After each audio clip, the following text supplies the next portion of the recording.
दियाले कापेनी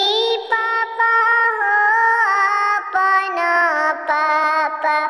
कापेला कुल परिवार जी मड़ावा में रोएली बेटी हो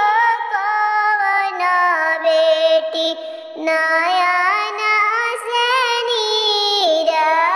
ढारी जी काहे के पापा धिया जनमनी करही के रहे बेटी पराया जी कहतरनी पापा बेटी घर के लक्ष्मी तब काहे भेजनी दूर देश जी कहतरनी चाचा बेटी घर के लक्ष्मी तब